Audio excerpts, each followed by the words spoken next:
Thank you, Serena. I'm addressing the 7% who said they're here because of the speaker lineup, so thank you very much for that. My name's Brian McBride, and I'm delighted to be here at ICE VOX. I'm going to speak for about 15 or 20 minutes about digital disruption in the e-commerce industry and what it's doing to industries like retail. I've spent most of my life working in technology-based companies. My first job was selling photocopiers as a young sales guy in Glasgow. I spent about 10 years working for IBM. I lived through the mainframe era, worked here in London and in New York with them. I worked for Lucent in the technology business. I worked for Dell. I ran T-Mobile in the UK for 3 years back in 2003, just at the time that 3G was coming along. That was before there was such a thing as a smartphone. And then from 2006, I had the great pleasure and the great honor to spend 5.5 years as the chief exec of Amazon. I think that there are two laws or theories that have kind of governed how mobile and e-commerce got to where it is today. The first of those is Moore's Law. I feel that I have lived through Moore's Law. You may recall Gordon Moore was an American who worked for Fairchild Semiconductor. In the mid-'60s, he and two friends left there and formed a little company called Intel, which made chips. And in 1965, Gordon Moore observed that the power of the microprocessor would double every year, just by observing that as you put more and more transistors onto an integrated circuit, you could pack about twice as many each year. The law was later revised to double every 18 months, but if you look back over the 50 years since he proclaimed it, about every 18 months, the power of that microprocessor has doubled. And you may say, big deal, what does that mean? Well, when I was a lad at IBM, I would sell a mainframe that would be the size of this stage. It would be about £20 million, $25 million. It would need air conditioning. And I sold storage devices that attached to it. I remember the first storage device I sold would have been about the size of one of these tables, about that height. And the first one I sold had half a gigabyte of storage on it. And that cost $100,000, £62,000. And if you think what Moore's Law has done, what was packed into that big storage device, you can now get 50 times that storage on something the size of that thumbnail, and you can buy it on Amazon today for about $15. So Moore's Law has brought about this incredible miniaturization. It has brought this incredible miniaturization, this incredible power, this incredible reduction in cost and in price. And effectively, the smartphone that you've got in your pocket today has probably got the equivalent of about the power of 400 IBM PCs when it was first launched. And so Moore's Law has been great. It's opened up lots of opportunities, lots of product areas, but it's also been very cruel. A number of companies have been unable to keep up with it, and they've fallen by the wayside. And that brings me to Darwin. Darwin in 1859 wrote The Origin of the Species. And if you read The Origin of the Species, what Darwin tells us is it's not the fastest or the strongest of the species that survives, it's the most adaptable. And nowhere do you see that more than in business. When I look back again at my IBM days, some of the companies that were the competitors then just don't exist anymore. Burroughs, Honeywell, Control Data. And then the mid-range come along, and you have companies like Digital and Data General and Tandem, and they've all gone by the wayside. And then the PC era saw software companies and browser companies like Netscape, and then Compaq, and that's gone as well. And then broadening it out, MySpace was meant to be the great social network, and it's disappeared. Think about Kodak, one of the most lustrous companies on the planet, and it's now just a hodgepodge of patents. BlackBerry. Then I think about the retail industry, and even here in the UK, we've seen Woolworths, Comet, BHS, HMV, all disappear over the past 3 or 4 years. So the road to digital disruption is littered with the carcasses of some once great beasts. And probably the most spectacular is Nokia. Back in 2000, Nokia's market capitalization peaked at about $222 billion. At that time, it was 30 times the size of the Apple Corporation. Roll forward 11 years, the arrival of the smartphone, the fact that Nokia missed it, and Apple is now $760 billion. It's 75 times the size of Nokia. And Nokia ends up being a clutch bag of patents and handset designs that were bought by Microsoft. And so you've seen an industry giant disappear off the face of the earth because it never saw the transitions coming. So Moore's Law gave us the technology, but Darwin's about behavior, it's about adaptability. Now, 3 messages here. Firstly, the e-commerce model is advantaged, very much so. Number 2, it's all about mobile, especially the smartphone, and I hope you've got this by now. And then, how do you exploit number 1 and 2? Well, it's about knowing your customer, and it's about using engagement marketing. It's about social media. About 50% of global traffic today is over mobile devices. We've all heard the phrases digital natives, millennials. If you think of that group of people, on this planet today, there's about 1.8 billion of them. They are the largest group on the planet as a demographic, and they know nothing of a world without a smartphone. So that's all they've ever known. When I look at a company like ASOS, one of my own companies, over 65% of our traffic comes to us via mobile devices, and that's the same for revenue, it's the same for visits. And what we find is that by creating an app, by finding a different way of interacting with those people, we get about 150,000 people a week signing up for the app. We've got about 12 million of those installed. And what we find is that customers who download our app and use it visit more often, they view more often, they buy more often, they just hang out with us a lot more. And that's all because of the smartphone. And the iPhone, which really kicked off the smartphone generation, is not even 10 years old. 1.5 billion smartphones manufactured each year. There's about 3.5 billion worldwide in a planet with 7 billion people. We're already at 70% penetration in many markets, so you know where this story is going to end. It's going to be completely pervasive, completely ubiquitous. So let me perhaps just ask the team, can I actually have my first and only poll question today? I've got a question for you, and it's really about how you use your mobile. So we'll just... So many of you have bought or paid for a product or a service using a mobile, and I've excluded betting. I would hope that many people here would do that. But how many of you have bought something, a product or a service, using your mobile phone? Excellent. I think that does reflect this demographic. I've done this before at certain audiences, older, greyer, and that bar's not even half there. Okay, if we can just go back to the slide deck, please. So the mobile internet is what the internet's all about. All of the growth on the internet is coming about through mobile, and it's having profound changes in all industries. Take even the great Google itself. I saw a stat, a piece of research that CNBC did a couple of months ago, and the stat, which was from America, said that of people searching for a product on the internet, when they asked them where they started their search, 55% of people start their search on Amazon, and only 28% start on a search engine, mainly Google. So almost twice as many go to Amazon when looking for a product search as we go to Google. And that has changed profoundly. If you recall 5 years ago, your internet journey would probably have started with that Google page, with a Google search bar. We couldn't even be bothered typing bbc.co.uk, so you just typed in BBC and Google took you there. Since then, we've got smarter, we've stored favorites, and it's gone to mobile. And because of that, even Google, which is effectively an advertising sales company, is starting to see its market disintermediated. Because the more people that come to me through my mobile app are passing Google out altogether. So the growth of mobile is going to have a big, big impact on many sectors, many companies. So mobile commerce is all about the smartphone. And with a company like ASOS, which caters to 20-somethings, 2/3 of our customers are female, 1/3 are male. When we study and look at that group of people, they spend 100 interactions a day on their phone.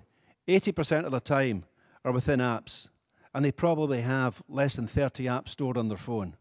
So for me to be one of the 3 or 4 shopping apps that they have, I need to work really, really hard to get there, and I really need to work very, very hard to stay there.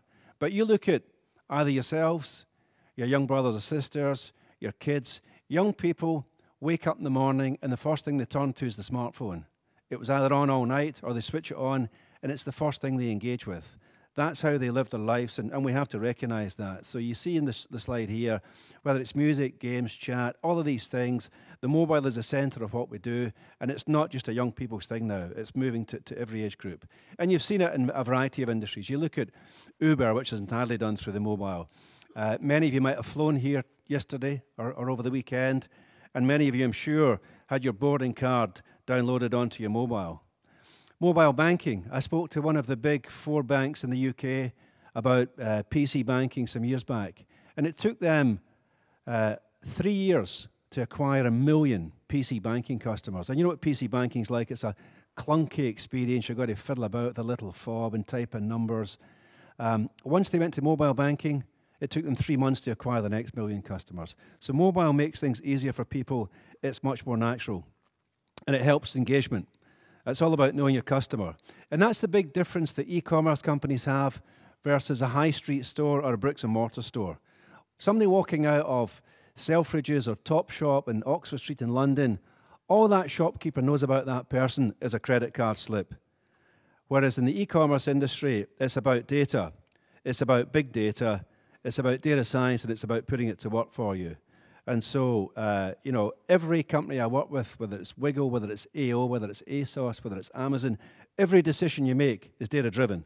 I chair a cycling business called Wiggle, and I know that people who come to me the first time to search for bikes and buy a bike become more loyal, they return more often, and they spend more money with us. So when I'm thinking of spending money in Google keywords, I'm probably going to use that money on cycle-related words as opposed to helmets or accessories. And then you're throwing off all this data. Can you have too much data? We've got 80,000 SKUs in ASOS, and that can be quite overwhelming. If all you want is a pair of skinny black jeans, well, me serving up 500 options in a smartphone is not very helpful to you. And that's where personalization and discoverability come into it.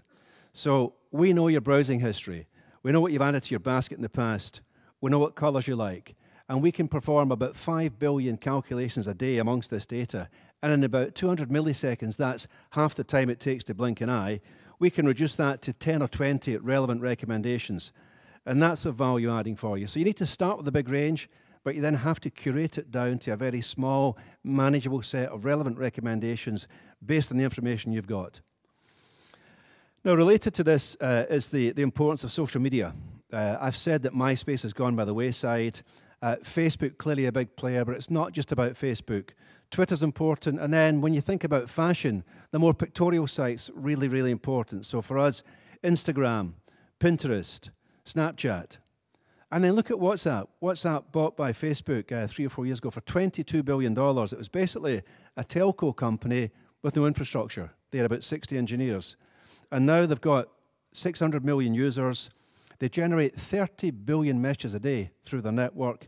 That's more than goes through the entire global GSM network. So understanding these apps and how to use them and how to harness digital media is what it's all about for us. And I talk about Mad Men to Mathematics. Excuse the slightly sexist nature. It doesn't work if you don't understand the TV program. But back in the old days, that left-hand side there, you know, Mad Men about the Wall Street advertising industry. That's how it was in the 60s. It was people like that, mainly men, spending a lot of time in big campaigns, spending millions and millions on little commercials that went in between the soap operas. And that was what advertising was all about. And in those days, a traditional company, a big brand company, would probably spend 10-15% of revenue on advertising. A digital marketing company today will spend less than 5%. And it will use data, it will use maths, and therefore, when you look at all of these places where young people hang out, that's where we spend our money. Very much targeted, very much laser-like, very much picking out particular demographics and leaving a message for them in a particular place. Let me give you an example of this, and that's Snapchat. Snapchat reaches 41% of 18 to 34-year-olds in the US, while the top 15 TV networks reach just 6% in the same age bracket. So if you want to engage with that group, you can either spray and pray your money on TV, or you can get much more targeted. And that's what we try to do. So Snapchat and all of these places are just where we consume and spend our digital budgets. And so for us, in ASOS, a huge focus in content and making a splash across the entire digital universe. So understanding the importance of content to our customers, because for us, our business is fast fashion to 20-somethings. We've got about 13 million customers. We ship to 180 countries, and yet 40% of our customers find out about us by word of mouth, by people telling their friends about some of the buzz that we've created. And so it's a bit about art meeting science. It's about data and analytics meeting emotions. And we create a core of loyal customers who then tell their friends about us. Because young people don't absorb ads. It doesn't build emotional engagement, and that's what creates loyalty. So we need to provide value in our communications with them. And we're often meeting a practical need. What will I wear to a wedding this weekend? Are turn-ups in or out? Is it brown shoes or black shoes this season? So the content gets consumed by the audience, it adds value, and they remember us and feel good about us. And that's what creates loyalty. Because young customers see fashion as a lifestyle and not just a purchase. They want to share, they want to compare, they love their fashion choices, and they're constantly comparing and sharing and validating those choices with their social media peers. So they're inspired by the latest trends, the latest looks, celebrity fashion, and blogs. And so how do we leverage that? Well, we're a publisher, and we bring this digital stuff to life through the lives of real people, people that connect with our audience. Let me give you a few examples. This is Taylor Swift. We love Taylor. She's a big ASOS customer. She likes our stuff. And she's very like our customers. She's got boyfriend problems. She's got parent problems. She's every girl's BFF. The only difference between her and my customer is that she's probably about $200 million better off than them. But she resonates with them. And Taylor comes to the UK. She's singing that the Brits are doing something. So her people tell us she's wearing a coat from ASOS. She's wearing this dress. And so we get her. She comes out of the BBC studios after breakfast TV. We get her snapped. We see her going into another interview. We then get that out onto the blogs, onto social media, and then it shows up, like that. And that gives us a huge lift. Another example of this, Kate Middleton, the Duchess of Cambridge, she was pregnant a little while back. She bought a maternity dress on ASOS, £24 maternity dress. And the nice thing about maternity dresses is that when people buy them, they're going to wear them quite soon. So we're not allowed to use the fact that Kate had bought the dress until it's in the public domain, but we've got spotters looking for that dress coming into the public domain. She stepped out to open a premise for a charity called Home Start. She wore the ASOS dress. The minute she did, and it was in the public domain, we could tag it. It's all around social media, and our store just lit up. Lots of people didn't realize we did maternity. Our maternity section had its biggest week that week. It was like a launch for the whole thing. And of course, that dress sold out, within a couple of minutes. So that's how we use social media, not to sell dresses, but to create a buzz, to create awareness, to create, liveliness. So we know what our customers want, and we know how to connect with them. And the other importance of social is peer validation or opinion or endorsement, because our young customers don't trust politicians. They don't trust people in TV. They don't trust the press. They don't trust big corporations. They certainly don't trust Volkswagen. They trust each other. 78% of all customers trust peer recommendations. Only 14% trust ads. So that's the world that we live in. And so where does it end? And what is the future? And what's the implications for retail and for all sorts of industries? Well, I think it's back to Darwin again. Think back to the buffaloes that roamed the plains in America, the American bison. Before 1800, there was 60 million of them. And then, after 100 years of settlement, that number was down to 360,000. And what happens is that the fat, dumb, slow ones at the back are the ones that get killed first. They don't see what's happening, they don't see what's coming, they don't change, and they get wiped out. And that will happen in lots of industries. The smart people will eat the fat, dumb, happy ones. And so digital is the DNA of the disruptor, and that's what holds it together. I've been lucky to work with disruptors for the past 11 years, and I've got one simple message to leave you with, and that is that there are only two choices looking ahead here. It's either disrupt or be disrupted. Thank you.